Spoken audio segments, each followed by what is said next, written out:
এগুলো হচ্ছে আমি যখন ঈদের পরে আপনাদের পারফরমেন্স দিব তখন এরকম কোয়ারি থাকবে।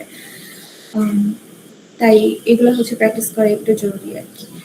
তো আজকে যেটা নতুন টপিক আমাদের নেস্টেড কোয়ারিজ, এটা দিয়ে আমি শুরু করি। এটাই আমরা আজকে একটু নতুন শিখবো। কথা শুনতে পাচ্ছেন তো সবাই, তাই না? জি ম্যাম। আচ্ছা, তাহলে নেস্টেড কোয়ারি কি? আমরা যেরকম কোডিং শেখার সময় nested loop, nested if else শিখেছিলাম, নেস্টেড কোয়ারি হচ্ছে সেম জিনিস। একটা লুপের ভিতরে আরেকটা লুপ দিলে আমরা সেটাকে নেস্টেড লুপ বলতাম, তাই না? তাহলে এখানে আমরা যদি একটা কোয়ারির ভিতরে আরেকটা কোয়ারি লিখি তাহলে আমরা সেটাকে নেস্টেড কোয়ারি বলতেছি। তো যেমন একটা এক্সাম্পল দিয়ে আমরা দেখি এখানে কি বলেছে যে find students whose CGPA is higher than the overall average CGPA। তার মানে এখানে আমার প্রথমে কি বের করতে হবে? আমি তো অ্যাভারেজ সিজিপিএ জানি না, আমার সেটা বের করতে হবে। আপনাদেরকে লাস্ট ল্যাবে যে শিখিয়েছিলাম অ্যাভারেজ, মিন, ম্যাক্স, কাউন্ট, অ্যাগ্রিগেট ফাংশনগুলো, সেগুলো ইউজ করতে হবে। তাহলে একটা কোয়ারি আমার এই অ্যাগ্রিগেট ফাংশন ইউজ করে অ্যাভারেজ সিজিপিএ বের করার জন্য হবে। তারপর সেই কোয়ারি থেকে আমি যে অ্যাভারেজ সিজিপিএটা পাবো সেটার সাথে আমি অন্য স্টুডেন্টের সিজিপিএকে কম্পেয়ার করবো। কম্পেয়ার করে দেখবো যে কাদেরটা হায়ার, যাদেরটা হায়ার হবে তাদের নামটা আমি প্রিন্ট করবো। তাই না? তাহলে আমাদের টোটাল এখানে দুটো কোয়ারি আসতেছে। তো এই জিনিসটা যদি আমি লিখি তাহলে এটা এভাবে লিখতে হয়। আমি দেখাই দিই যে আমি আউটপুট হিসেবে যেটা দেখতে চাচ্ছি ফাইনালি সেটা আমার প্রথমে লিখতে হবে। যেমন আমি নেম আর সিজিপিএ ফ্রম স্টুডেন্ট দেখতে চাচ্ছি, কিন্তু একটা কন্ডিশনের উপর বেস করে দেখতে চাচ্ছি যে আমার সিজিপিএ কি হতে হবে, অ্যাভারেজ সিজিপিএ এর চেয়ে বেশি হতে হবে। অ্যাভারেজ সিজিপিএ বের করার কমান্ড কি ছিল আপনাদের মনে আছে না গত ল্যাবের পড়া? তো একটু বলেন তো শুনি।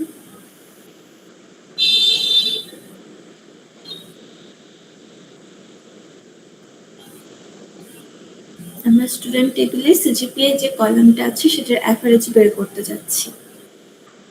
তাহলে আমাদের সিলেক্ট কোয়ারিটা কি হবে? Select average CGPA. Select average CGPA from student, তাই তো? তাহলে আমি যদি এখন এটা রান দিই,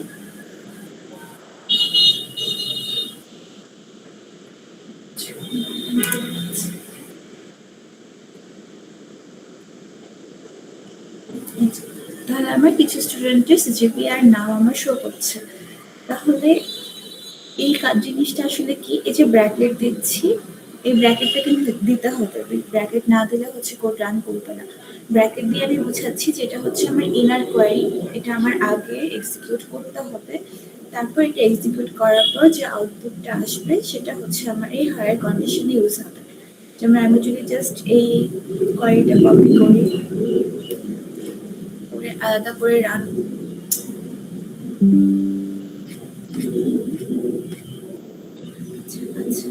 কপি করি, তারপর আলাদা করে রান করে দেখি আউটপুটটা কি আসে।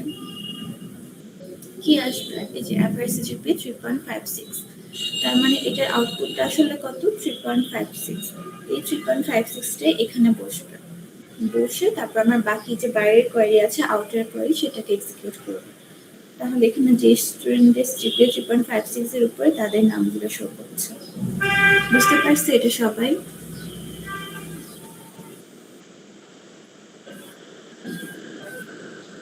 নেস্টেড কোয়ারি আমার কিছুই না। নেস্টেড কোয়ারি হচ্ছে একটা কোয়ারির সাথে আরেকটা কোয়ারি জাস্ট জোড়া দিয়ে দেওয়া, যে একটা আমার আগে এক্সিকিউট হবে সেটার আউটপুট আমি আরেকটা কোয়ারিতে ইউজ করব। এখানে ভিতরে যা ইউজ হবে এই হায়ার, তারপর অ্যাভারেজ, তারপর উইথ ইউজ হতে পারে, সবগুলো তো আমরা আগে পড়ে আসছি। নতুন জাস্ট কি যে আমাদের দুটাকে একসাথে কিভাবে ইউজ করা যায় জোড়া লাগিয়ে সেটা শেখা। আপনাদের কি ক্লিয়ার হয়েছে কনসেপ্টটা? কেউ আছেন যে বুঝেন নাই?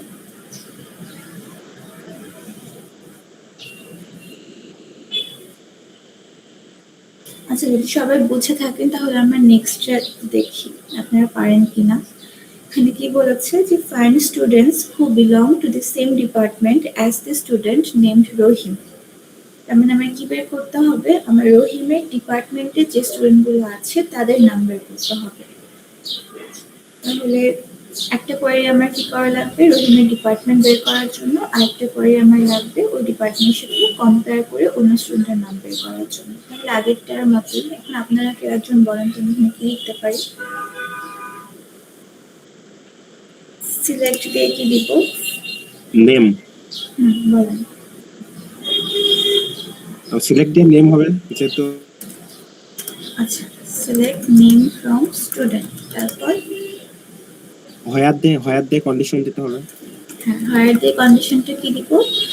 আমার স্টুডেন্ট টেবিলে কি ছিল একটু দেখে আসি। স্টুডেন্টের ID, name, department ID, CGPA, admission year. আমার ডিপার্টমেন্ট আইডিটা তাহলে ম্যাচ করাতে হবে, তাই না? যেহেতু আমি সেম ডিপার্টমেন্টের স্টুডেন্টের নাম জানতে যাচ্ছি, তাহলে হায়ার দিয়ে আমি কি দিব? ডিপার্টমেন্ট আইডি দিব, যে ডেট আইডি ইকুয়াল টু, এখানে আমার কি দিতে হবে? রহিমের যে ডিপার্টমেন্ট সেই ডিপার্টমেন্টের নাম দিতে হবে। তাহলে সেটা দিতে আমার আরেকটা কোয়ারি লাগবে। এই কোয়ারিটা কি হবে? Select department ID. Select ID from student, তারপর হোয়ার নেম ইজ ইকুয়াল টু রহিম, যেহেতু রহিমের department. where name is equal to রহিম। তাহলে আমার এই কোয়ারি দিয়ে কি হবে? রহিমের নেম যদি ম্যাচ করে তাহলে তার ডিপার্টমেন্ট আইডিটা ফেচ করে নিয়ে আসবে, নিয়ে এসে এখানে রাখবে, তারপর অন্য স্টুডেন্টের আইডি ডিপার্টমেন্ট আইডির সাথে কম্পেয়ার করবে। তাহলে এটা হচ্ছে আমরা রান করে দেখি।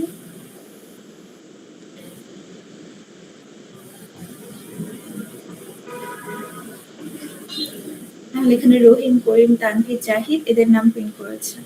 আমার আউটপুটটা ঠিকঠাক আছে কিনা একটু চেক করি। আমার রহিম টেবিল, স্টুডেন্ট টেবিলে যাই। এখানে রহিমের ডিপার্টমেন্ট আইডি কত ছিল? 101। করিমেরও 101, তানভীরের 101, আর জাহিদের 101। তার মানে আমার নামগুলো ঠিকঠাক এসেছে, তাই না?